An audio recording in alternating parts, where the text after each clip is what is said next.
आज की स्वास्थ्य संबंधी जानकारी बहुत ही महत्वपूर्ण है। शरीर के इन 4 अंगों में यह तेल लगाइए, आपका शरीर स्वतः अपनी सारी बीमारियों को नष्ट कर देगा, यानी कि वो खुद ठीक कर लेगा। तो वो 4 अंग कौन से हैं और हमें कौन से तेल लगाने हैं, आज हम इसी विषय में चर्चा करने वाले हैं। तो दोस्तों, कहानी को अंत तक जरूर सुनिएगा। क्या आप जानते हैं कि हमारा शरीर किससे बना है? ये सबसे पहले जानना बहुत जरूरी है। और हमारे शरीर में कौन से 3 दोष पाए जाते हैं? हमारा शरीर 5 तत्वों से बना है और हमारे शरीर में 3 दोष पाए जाते हैं, वात दोष, पित्त दोष और कफ दोष। इसे जानना बहुत जरूरी है क्योंकि यही सारी बीमारियों का कारण होता है। हर एक बीमारी की जड़ यही 3 दोष होते हैं, इसलिए इनके बारे में जानना बहुत जरूरी है। तो आपके शरीर का सबसे महत्वपूर्ण दोष ये 3 दोष है, पित्त दोष, वात दोष और कफ दोष। अगर आपके शरीर का वात दोष गड़बड़ हो गया है तो 60 से 70% बीमारी होगी, और अगर आपके शरीर का पित्त दोष गड़बड़ हो गया है तो 15 से 20% बीमारियां होती हैं, और यदि आपके शरीर का कफ दोष गड़बड़ हो गया है तो 5 से 10% बीमारी होती है। अब इस तीनों प्रवृत्ति हमारे शरीर में कब से कब तक रहती है? जब हम जन्म से बाल्यावस्था में रहते हैं, यानी जब हमारा जन्म होता है और हम 14 साल की उम्र तक हमारे शरीर में कफ प्रवृत्ति ज्यादा होती है। इस समय कफ ज्यादा बनता है, ये प्रकृति की देन है। कफ इसलिए बनता है क्योंकि हमारा शरीर ग्रो करता है। कफ बनना जरूरी है क्योंकि ये कफ हमारे शरीर के बहुत ही महत्वपूर्ण अंग हैं। बस हमें ये ध्यान देना है कि हम अपने बच्चे को कोई ऐसी चीज नहीं देना है जिससे उनका कफ और बढ़ जाए, क्योंकि बच्चे उस समय कुछ नहीं जानते। पेरेंट्स को ही जागरूक होना होगा। बस हमें अपने बच्चे को कुछ भी ऐसी चीजें नहीं देनी है जिससे उसका कफ और बढ़ जाए। कफ बनाने वाली चीजें हमें उन्हें नहीं खिलाना है, नहीं तो क्या होगा, कफ से संबंधित 5 से 10% बीमारी है, जैसे टीबी, दमा, अस्थमा, इस्नोफिलिया। ये सारी बीमारियां इसकी वजह से होती हैं। ये हर पेरेंट्स को ध्यान देना होगा। उसके बाद हम आते हैं बाल्यावस्था से युवावस्था में। युवावस्था की आयु कितनी होती है? जब हम 15 साल से 60 साल के बीच में होते हैं। इस समय हमारा शरीर युवावस्था में होता है। इस समय हमारे शरीर में पित्त प्रवृत्ति सबसे ज्यादा होता है, सबसे ज्यादा पित्त बनता है। इसलिए हमें ये ध्यान देना होगा कि हम कोई ऐसी चीज ना खाएं जिससे हमारा पित्त दोष बढ़ जाए। अगर हमारे शरीर में पित्त दोष बढ़ जाएगा तो हमारे शरीर में 15 से 20% बीमारियां होती हैं। इसके बाद हमारा आता है वृद्धावस्था। 60 साल की उम्र हमारा वृद्धावस्था होता है।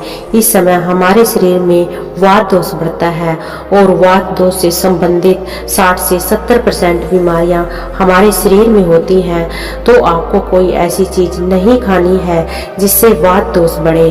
तो दोस्तों, ये आप समझ गए कि आपके शरीर में 3 दोष का क्या रोल है। इसलिए इन तीनों दोषों से संबंधित जो भी जानकारी जहां से भी उपलब्ध हो, एकत्र करें और उसे अपने जीवन में लागू करें, कारण को दूर करें, और हमेशा इस बात का ध्यान रखें कि इन तीनों दोषों में क्या खाना चाहिए और क्या नहीं खाना चाहिए। इन दोषों को बढ़ाने वाली चीजें कभी ना खाएं। अब आप इन तीनों दोषों के बारे में जान गए हैं, तो अब जान लें कि आपकी शरीर 5 तत्वों से कैसे बना है। आपका शरीर 5 तत्वों से बना है और इन 5 तत्वों में प्रोटीन्स, विटामिन्स सारे तत्व आते हैं। अब इस 5 तत्वों में और 3 दोषों में जो भी कमी आती है तभी आपका शरीर बीमार होता है, अन्यथा आपका शरीर बीमार नहीं होता। अब आप समझ गए आपका शरीर बीमार होने का क्या कारण है। जैसे कुछ लोग रोते हैं, भगवान ने हमें ये कष्ट दे दिया, भगवान ने हमें ये बीमारी दे दी, हमें गैस्ट्रिक अल्सर हो गया, हमें थायराइड, ब्लड प्रेशर, शुगर हो गया। क्यों हो गया? भगवान ने नहीं दिया, आपने खुद पाला है। जब प्रकृति आपको खाना खाने के नियमों का पालन करने के लिए कहती है, पानी पीने के नियमों का पालन करिए, इस प्रकृति का नियम पालन करिए, तो आप क्यों नहीं कर रहे हैं? जबकि हमारा शरीर उसी तत्वों से बना है, प्राकृतिक तत्वों से ही तो बना है। हमारा शरीर भी पानी से ही तो बना है, खाने से ही तो बना है, पोषक तत्वों से ही तो बना है। ये सारे नियमों का आपको पालन करना होगा। अब जब ये हमारा पित्त दोष कह रहा है कि ये चीजें नहीं खाइए, ये पित्त और बढ़ेगा, तो आप उसे क्यों खाते हो? पिज्जा बर्गर आप क्यों खाते हो? चाय आप क्यों पीते हो? चीनी आप क्यों खाते हो? मैदा आप क्यों खाते हो? जब आप ये सारी चीजें खा रहे हैं तो आपके पेट में एसिडिटी बनेगा, आपका पाचन तंत्र बीमार पड़ेगा। तो जब आपका पाचन तंत्र बीमार होगा तो अनेक बीमारियां आपको जरूर आएंगी।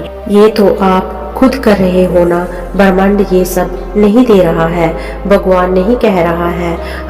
आप इसे खुद जाने अनजाने में कर रहे हैं। हम अपने मन को, अपनी जीभ को कंट्रोल नहीं कर पा रहे हैं। तो दोस्तों, ये सारी चीजें आप छोड़ दीजिए।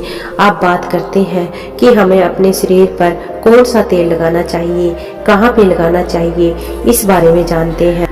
आप समझ गए कि आपके शरीर का निर्माण कैसे होता है। इसे सुरक्षित रखना आपके हाथ में है। इसकी सुरक्षा आप खुद कीजिए। शरीर की 4 महत्वपूर्ण अंग हैं जिससे आपके शरीर की सारी नसें जुड़ी हुई है। पहला है पैर का तलवा, दूसरा है नाभि, तीसरा है आपकी नाक और चौथा है आपका सर। ये 4 महत्वपूर्ण अंग हैं और इन चारों जगह पर आपको तेल लगाना है। बस यह ध्यान देना है कि आपको कब लगाना है, कैसे लगाना है। तो सबसे पहले चलते हैं पैर का तलवा। आपको पैरों के तलवे, जो व्यक्ति सुबह जाकर मॉर्निंग वॉक करता है, नंगे पैर जमीन पर या फिर हरी घास पर चलता है, तो दोस्तों उसकी आंखों की रोशनी कभी भी कम नहीं होती है। तो इसलिए आपको पैरों के तलवे में शुद्ध तोरी का तेल लगाना है। इसके अलावा आप शुद्ध सरसों का तेल भी लगा सकते हैं। जब आप रात में सोने जाएं तो उसके पहले गुनगुने पानी से अपना पैर धो लीजिए। पैर धोने के बाद बढ़िया से उसे साफ कर लीजिए, सूख जाए। जब आप बिस्तर पर लेट जाएं और अपने हाथ से मालिश कर लीजिए। रात में सोते समय यही शुद्ध सरसों का तेल, और जैसे ही आप अपने 5 मिनट दोनों हाथों में मालिश करेंगे, तेल से गर्माहट आएगी, तुरंत ही आपको नींद आना शुरू हो जाएगा। अगर आप नींद का टैबलेट लेते हैं, अगर आप डिप्रेशन में है, नींद नहीं आ रहा है, तो ये दूसरे दिन से ही बंद हो जाएगा। आपको नींद की टैबलेट लेने की जरूरत नहीं पड़ेगी।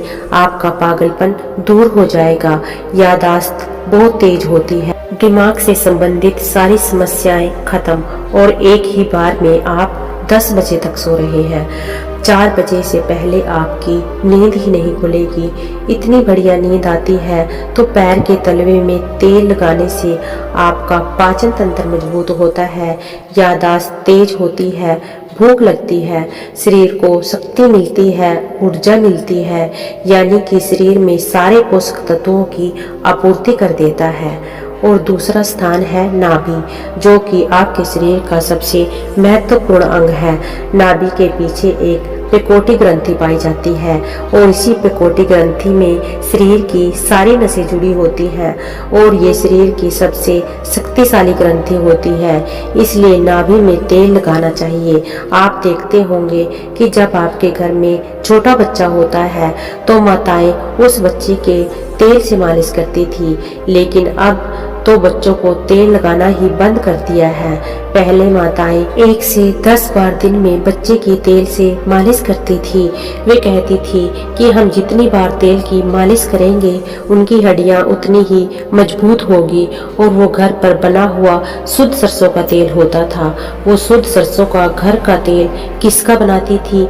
किसी सरसों को भून करके, सरसों को रोल कर पहले जो उसी से मालिश करती थी, पहले वो लगा देती थी, उसके बाद छोड़ा करके लेकिन आज फैशन बदल गया है। लोग तरह तरह के तेलों की मालिश करते हैं जो किसी काम का नहीं है।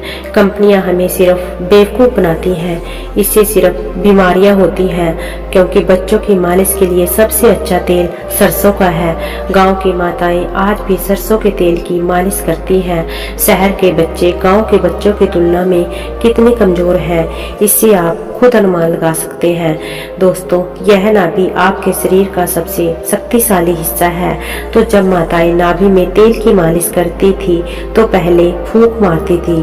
फूंक मारने के बाद उसमें तेल लगाती थी और दिन भर में 3 से 4 बार तेल लगाती थी।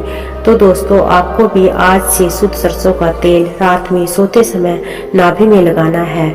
और जब आप नाभि में तेल लगाते हैं तो इसके क्या फायदे होते हैं, यह जानकर आप चौंक जाएंगे। पहला फायदा, आपको अच्छी नींद आएगी। दूसरा फायदा, दिमाग से संबंधित कोई भी समस्या नहीं होगी। तीसरा फायदा, आपका पाचन तंत्र मजबूत रहेगा। चौथा फायदा, आपको भूख बढ़िया लगेगी। पांचवा फायदा, आपके शरीर का सारा दर्द दूर हो जाएगा। छठा फायदा, आपकी आंखों की रोशनी बढ़ जाएगी, यानी कि शरीर के हर अंग के लिए फायदेमंद है। तीसरा है आपकी नाक। पैर का तलवा हो गया, नाभि हो गई। अब हम एक कदम आगे चलते हैं, वो है नाक, कान और आँख। तो दोस्तों, आपको नाक में क्या करना है, अगर आपको गाय का शुद्ध देसी घी मिल जाए तो घी की एक बूंद दाई नाक में और एक बूंद बाई नाक में, दोनों नाक में एक एक बूंद डालनी है। रोजाना दोनों नाक में एक एक बूंद डालें। इसके इतने फायदे हैं, मैं यहाँ गिनाते गिनाते थक जाऊंगा। आपका पागलपन दूर हो जाएगा। अगर किसी को पागलपन है, अगर पागलपन का इलाज चल रहा है तो 3 से 4 महीने के अंदर पागलपन की दवा बंद हो जाएगी। अगर आपके कान के पर्दे में छेद है तो बिना ऑपरेशन के ठीक हो जाएगा। आपको नींद की समस्या है तो नींद की समस्या दूर हो जाएगी। आपकी याददाश्त कमजोर है, याददाश्त तेज हो जाएगी। शरीर में कमजोरी है, शरीर की कमजोरी दूर हो जाएगी। जुकाम आपको कभी पूरी जिंदगी नहीं होगा। जुकाम सर्दी की नाक से संबंधित जितनी भी बीमारी है आपको नहीं होगा। चौथा है आपका सर। अब एक अंग और है जहाँ से आपका शरीर पूरा दिमाग जुड़ा हुआ है, वो है सिर। अगर गर्मी का सीजन है तो आप स्नान करते होंगे।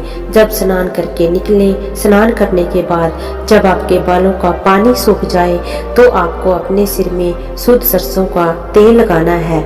जैसे ही आप अपने सिर में सरसों का तेल लगाकर सिर की मालिश करेंगे तो आपको 10 मिनट बाद ही नींद आना शुरू हो जाएगी। सिर में सोते समय तेल लगाने से कई सारे फायदे हैं, जैसे आपका जो बाल पक रहा होगा वो भी रुक जाएगा। आपको नींद बढ़िया आएगी, दिमाग की याददाश्त पावरफुल होगी, शरीर की शक्ति बढ़ेगी, शरीर की कमजोरी दूर हो जाएगी, यानी कि शरीर की सारी शक्तियाँ आपको मिलेगी सिर में तेल लगाने से। तो दोस्तों, आप शुद्ध सरसों के तेल को अपने शरीर के इन 4 अंगों पर लगाएं और देसी घी को अपने नाक में डालिए।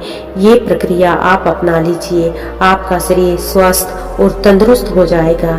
जैसे हमने कहा है कि ये हमारा शरीर है, हमारा शरीर हमारे ऊपर डिपेंड है, हम इसे किस तरह से रखते हैं। मान लीजिए एक कपड़ा है, आप उसे कितनी सेफ्टी से रखते हैं।